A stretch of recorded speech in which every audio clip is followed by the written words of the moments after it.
Good morning from sorta sunny Switzerland. Yeah, the weather here has just been nuts. I mean, we had snow on Saturday, and today I think it's going to be 18 degrees. So, well, that's global warming. So I just got back from California about a week and a half ago. So was there in the States for 3 weeks. Did 2 weeks in Malibu. First week was great. Second week, the weather sucked. They had the worst storm since like 1989, so it was fuck off windy, and like I had hail, and it was just horrible. So anyway, didn't get much training. Second week, only did about 12 hours, but the first week I did about 24 hours, about 12,000 meters of climbing. So like a decent training block. Mostly zone two, and so this sort of got me thinking about zone two, because I've been thinking about zone two a lot the last, for a lot, forever, but definitely like the last year or so. It's been very prevalent in the cycling media. Like it's like this new thing, and firstly it cracks me up because I'm old as fuck, and I've been riding bikes a long time. And zone two and polarized training and all this stuff, like it's like just new words for old things. I mean, back in when I first started riding, we call that long slow distance, right? Just cruising, put in the hours. Then people started calling it endurance training, and I think they still do. But like zone two has been like, oh wow, because I think for the longest time it was time crunch training, and all this sweet spot stuff and all this trainer roll bullshit. And now, since I guess the prevalence of Teddy Pagaccia, my buddy, his coach is Inigo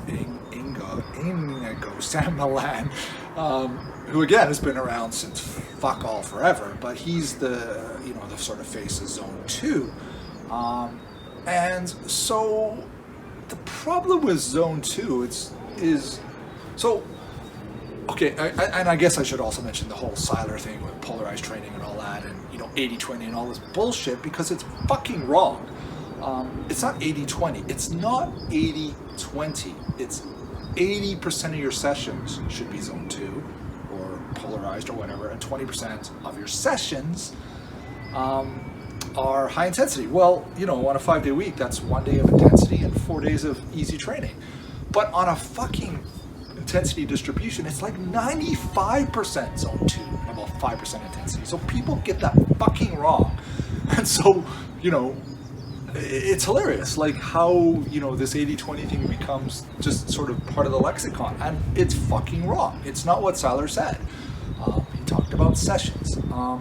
But anyway, so the thing that pisses me off about zone two is, so they're always talking about zone two as easy training. Well, depends where you are in zone two, right? So if you look at, say your FTP is 300, and typically people will calculate zone two as whatever, say 55% to 75% of FTP. So your FTP is 300, so that's 165 watts to, what is that, 220? Hopefully my math is right, but I think it's about 220. So that's like a 60 watt range. So you could be on the low end training at 165, which is fucking easy, or you could be training at 220, which, that's for some people they will call that tempo, right? So there's that huge range, and then there's just also this big confusion about zone two. People talk about, pros, do they train polarized, or they train pyramidal, blah blah blah, all this fucking bullshit. It's how you define it, because the problem with pros is that their top of their zone two, which is LT1, which is a whole other different definition. We'll come back to that later. But their top of their zone two is so fucking high that when most people see that, they go, "Oh well, they're riding tempo." No, they're fucking not. They're still riding zone two. So. Like for instance, I've got a guy I'm helping coach, and he's fuck off good, and his FTP is north of 400 watts. We went and calculated his LT1, right, his top of zone two. It's 320 watts, and I made him go through all this testing and calculate what his LT1 is. And he comes back to me and goes, oh, I'm pretty tired, so, you know, I'm just going to do upper zone 2 at 250 watts. I'm like, dude, like, your upper zone 2 is 320 watts. And he's like, oh. I'm like, yeah, well, that's why we did all this testing. So he, who's an elite athlete, is confused about zone 2 because he's thinking 250 watts is tempo. And it's not. It's fucking on, for him, the low, probably mid to low range of his zone 2. So when people say zone 2 is easy, well, if you're riding at the bottom of zone 2, right, it's easy. If you're riding at the top of zone 2, like my example of my elite rider, he's riding at 320 watts. That's fuck off hard, right? So there's still a metabolic cost, even though he's still in zone 2. So I guess then you've got to do, well, what the fuck is zone 2? Good fucking question, right? So the way I've been thinking about it, so you know, and this is where we come back to Inigo San Milan, because he's a big proponent of riding at upper zone 2, LT1, right? So LT1 is the first lactate inflection point. Well, what the fuck does that mean? Well, in principle, when you're using just slow twitch muscles, right?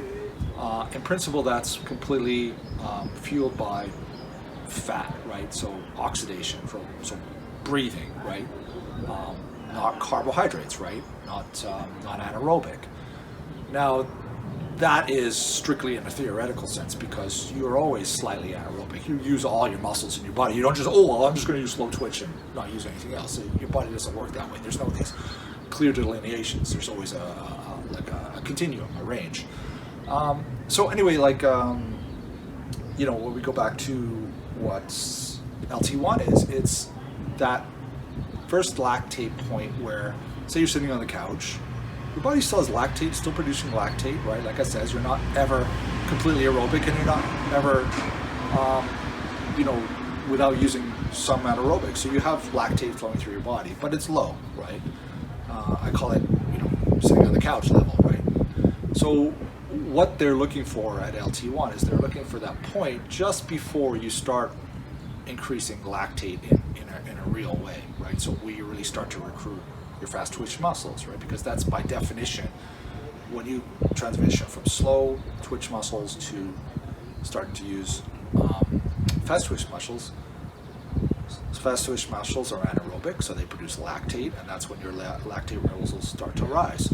So if you look at someone like, again, Tadej Pogacar, right? His LT1 is like 1.5 millimoles or something like that. Like, you know, it's fucking low. So and typically they'll talk about it being like that range of 1.5 to 2, but what they're really looking for is, you know, you're on the couch, you start riding, lactate's flat, and it just starts to creep, right? It's like an inflection point. That's LT1. Now your anaerobic threshold is way up higher in the range, and that's where lactate is no longer being able to, steady state, right? So you're producing as much lactate as your body can process, right? Once you go above that point, then you're completely anaerobic, and you know, within a certain time frame, you're gonna blow. But what we're really talking about with zone 2 is we're talking about this LT1 point. Now, LT1 is interesting because it actually describes like an actual physiological point in your body, right? Like, this is the point where you start recruiting fast twitch muscles. Below that, you're predominantly slow twitch. But again, that's a big range, right? Like I talked about, like your FTP's 300, it's 165 to like 220. It's like a 60 watt range. So where do you fucking train LT1? Because like that 60 watt range is huge. You train way down there, you train up there. So, and you know, and then we come back to, you know, where you have this description of, you know, zone 2 is easy. Well, it's easy if you're at 160 watts, but it's definitely not easy, you know, at the upper range of LT1. So like for me, like, you know, I calculated my LT1 last year, it's like 260 watts.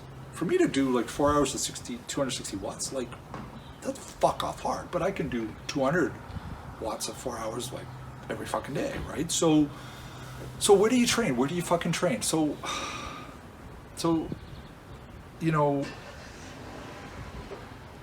it's a question I've been asking myself a lot, because if you look at um, sort of, sort of old school traditional training, they would be probably on the lower end of zone 2, right? Just cruising at 200 watts for 5-6 hours. But if you're looking at how pros are training now, like the last 3 or 4 years, I would say, they are closer to LT1, right? Like they are pushing that envelope. And if you look at Indigo San Milan, he recently did an interview with GCN. He said exactly that. He's like, I want my riders to be pushing that LT1 threshold, right? Like right up to it. So that, and people talk about this talk test, oh, well, if you can still talk and get a full sentence out, you're at LT1. I think it's a bit more shorter breath than that, right? Like LT1, if you're riding really at LT1 and you calculate it correctly, it feels like what most people probably describe as tempo, right? It's pretty fucking hard, right? Now the interesting thing is, if you do it enough and do it consistently enough, it gets a lot easier to ride at that tempo. And I think it's a really good tool to have in your toolbox, because instead of, we come back to this 300 FTP guy, instead of, you getting tired at 160 watts, you could build up to get tired at 220 watts. Like that's 660 watt range. If you are able to train closer to LT1, eventually it becomes, I wouldn't say easy, but it definitely feels way more manageable and recover from it a lot better.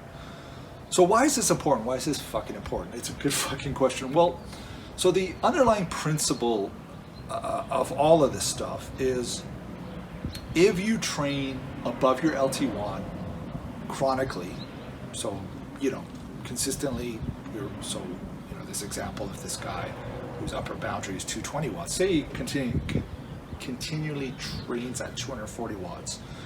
Well, it doesn't sound like a lot, or even 230 watts. It doesn't sound like a lot, but what ends up happening is he starts recruiting fast twitch muscles, right? So he's still below his lactate threshold, right? So he's not going to blow up per se, but those fast twitch muscles, there's been studies on this,